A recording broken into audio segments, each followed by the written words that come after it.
Wow, such a very, very powerful scripture passage that Donna just read. And it's, when you look at like this exchange, it almost seems like, so Pilate's got this kingdom, the Roman Empire, the power of domination and control and ruling everybody's life.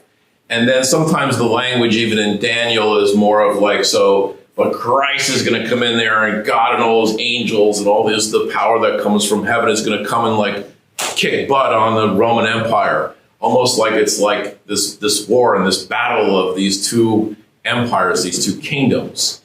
And yet, is that really the kingdom of Jesus? Is the kingdom of Jesus to dominate and conquer the external kingdom of the Roman Empire? Or is the kingdom of Jesus a totally different vein? Is the kingdom of Jesus more of, he wants to be the king of our internal world. He wants to be the king of our heart. It's not about like dominating and conquering something else, but more of an internal transformation in our heart. It's like operating from the other side of, like, rather than outside in, it's inside out, where the Roman Empire or Pilate represents living externally. Everything is based, he's defined and determined by all these externals and his power, which has a way of kind of corrupting human beings. Even if you look at the Roman Empire, eventually it like crumbled and fell because of the way it was operating. It was not operating aligned with its true nature as being a human being. I think a good illustration of this is George Harrison. Ava and Jake, you know who George Harrison is? You ever hear of the Beatles? The Beatles? They were like this little band, in the 60s. So imagine here's George Harrison. He's born in 1943. And so in 62, he's 19 years old. And he's, washing his hands or whatever at his house, and hears this beep on the horn, and out comes, and here's John Lennon in a Rolls Royce and driving the car, and Ringo Starr's in the passenger seat, and so Harrison gets in the back seat, and who's next to him but Paul McCartney? Like, can you imagine like that experience, right? He's 19 years old. 19 years old, and he was like, but after a while, right, the Rolls Royces, all the money, the fame, and the fortune. I like it where he said, he goes, the one thing about money was, it was nice that if it was cold out, I could just fly to the Bahamas anytime I wanted to. But he says, like, after a while, having absolutely everything external, every human being, you think, oh my God, can you imagine having $400 million? Can you imagine being able to go wherever you want? Can you imagine everybody wants your autograph? Everybody, you're so famous. You can do whatever you want. You could be anybody who he wanted to be with. They would love to be with George Harrison. And yet he says, like, after a while, he got to the point where it didn't mean anything to him. It was like an emptiness. In fact, there were times where he says, like, we'd get in this Rolls Royce and we'd be drinking and God knows what. He goes, and we'd get out at the studio, and he goes, I noticed I felt terrible. I felt like I just want to go to bed. He wasn't feeling good. So imagine he has all of these things, and he has this awakening, this beautiful soul, this George Harrison, died at the age of 58 with $400 million in the bank. And I heard he left all of it too. He didn't bring any with him. But he got to this point where he realized this external world of all these things was empty. It got to the point where it had nothing.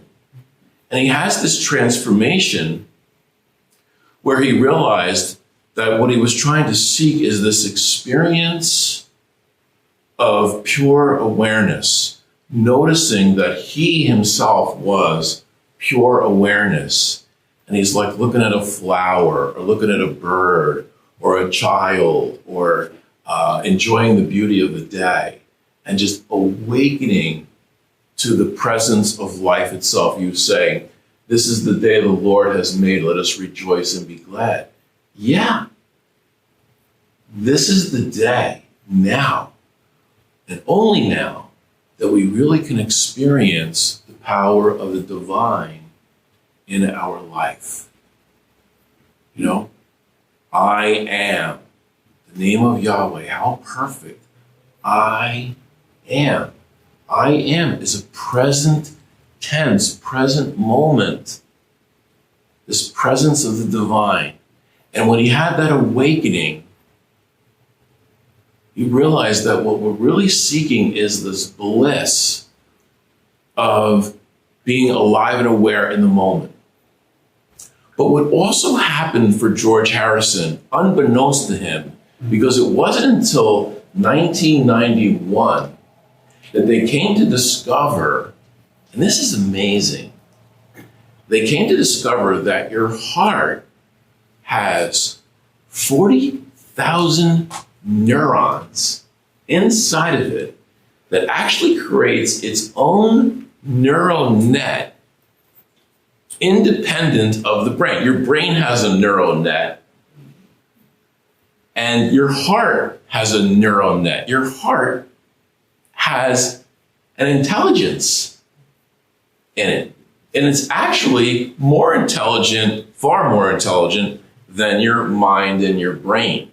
So your brain operates in terms of winning and losing, good and bad, I'm right, you're wrong. It's your brain seeks to polarize things. We can see that in a country today where there's a lot of polarization.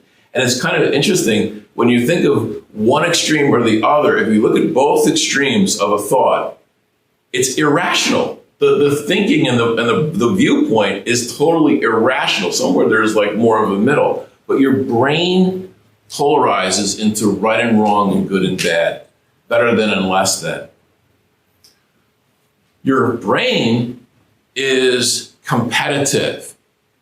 And when you look at like Darwin's survival of the fittest, you know, the strong survive, and this is the nature of being human, that what they're discovering, this is like over 30 years ago, is that really what a human being seeks is cooperation.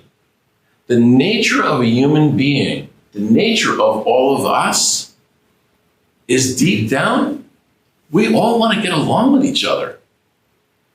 That really is the calling of our heart. That really is the draw and the nature, the true nature of being human. It's not to be competitive.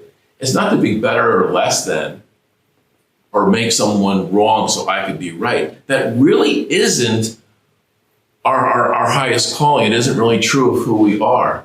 What we really want is to understand and cooperate and get along with each other. This heart. Now it's interesting, if I asked Donna to come up here and sing Let It Be, her heart would be, oh my God. I'm projecting because I would be like that. Where if I asked Donna to focus on her unbelievable love for you, or Carol or Chris or her son and daughter, or her love for Good Shepherd, if we were to monitor her heart and it was like about singing a song, it creates a stress hormone and it would kind of like go, it would be agitated, it would be upsetting. Where if she's focusing on the love that she has in her life, the love that she has for all of you at Good Shepherd, that heart you could monitor that heart and you would see it elevate. Now, when you focus on something that you love, your immune system improves. You become healthier. Everything about you raises up because of your heart. It's amazing.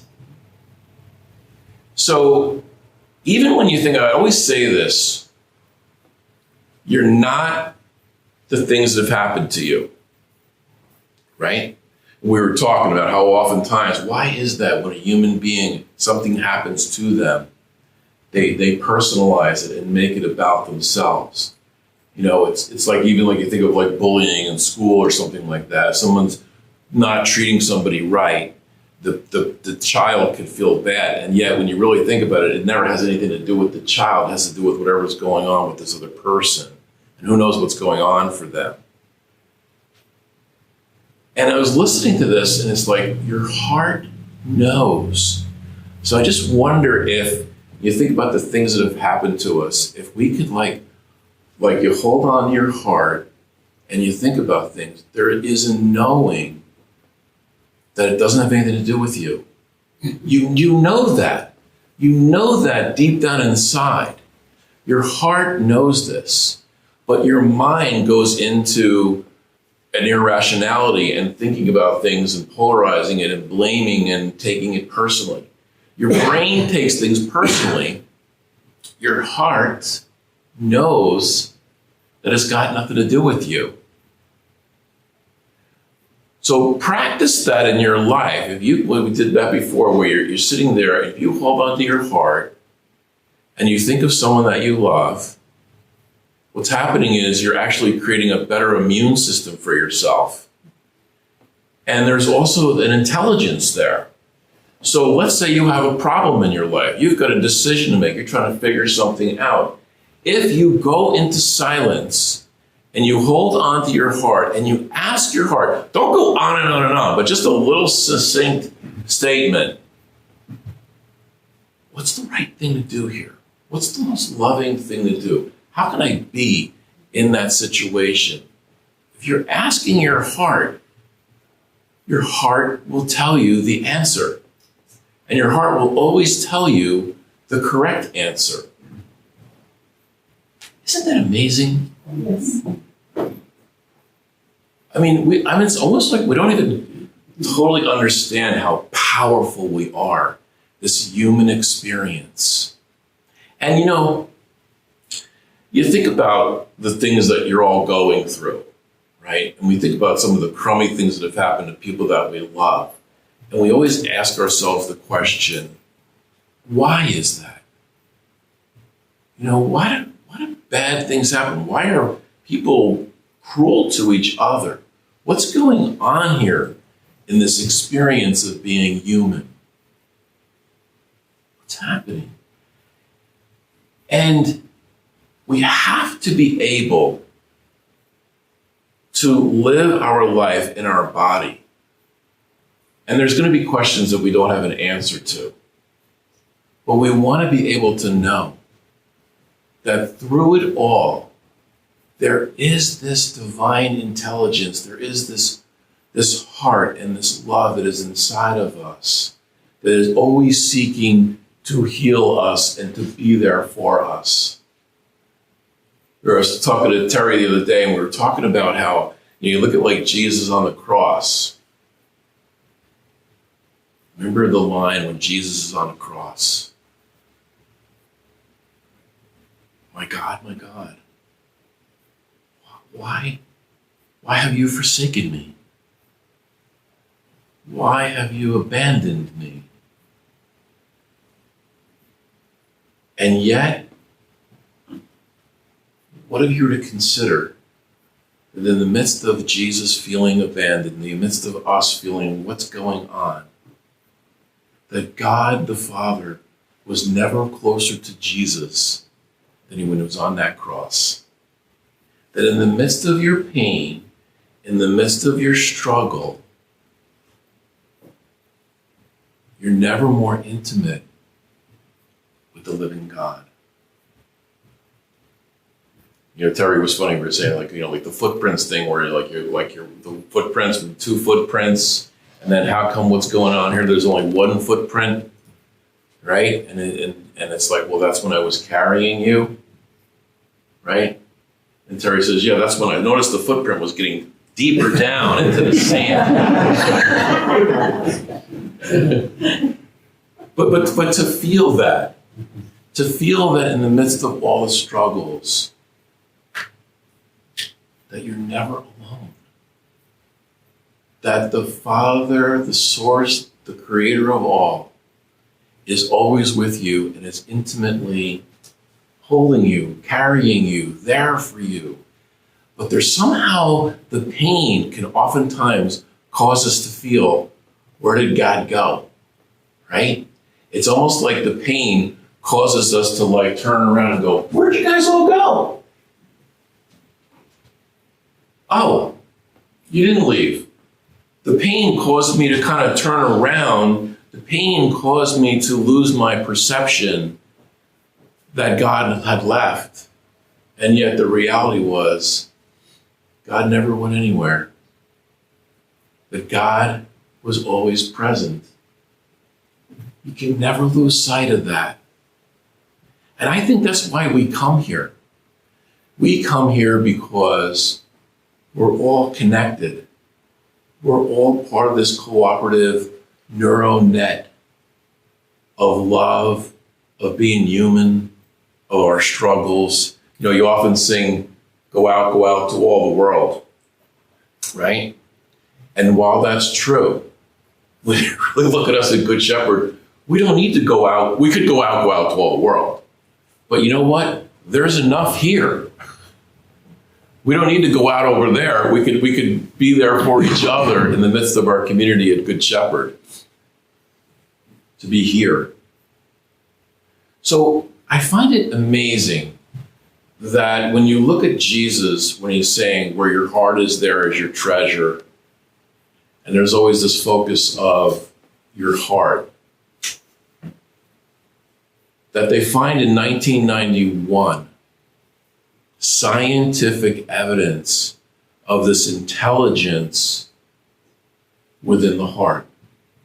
That your heart knows. Your heart is your home.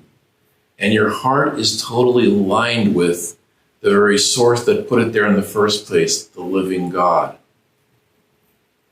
To live your life in that awareness. That's why Jesus has to be the king of our hearts. Where is Jesus' kingdom? What does Jesus say? The kingdom of heaven is within you. It's in your heart. And there's a truth and there's a knowledge there all the time. To live in that awareness. And to also recognize that your mind has this ego, good and bad, competition, right and wrong. And I wonder if part of our journey here in our human body is to have the heart always override and supersede the egoic mind. This kingdom within. Jesus doesn't want to come in and conquer Pilate. Jesus wants to transform Pilate. Jesus wants to transform that mindset that we live our life based on all these externals. Listen to the powerful words there. Jesus, the living God, is the Alpha and the Omega, right? The first and the last letter of the Greek alphabet. That the living God is the beginning, always was, always will be. And we live in the in-between of that Greek alphabet. We live between the Alpha and the Omega. And so that as you're living your life in between, to know that God is in that, in every experience that you have. So this morning, ask yourself, what do you love? What does your heart run after? What does it really seek? Where do you spend your time?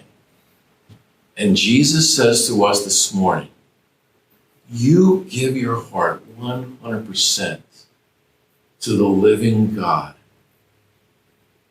and watch the beauty and the power that you live with every day as a human being.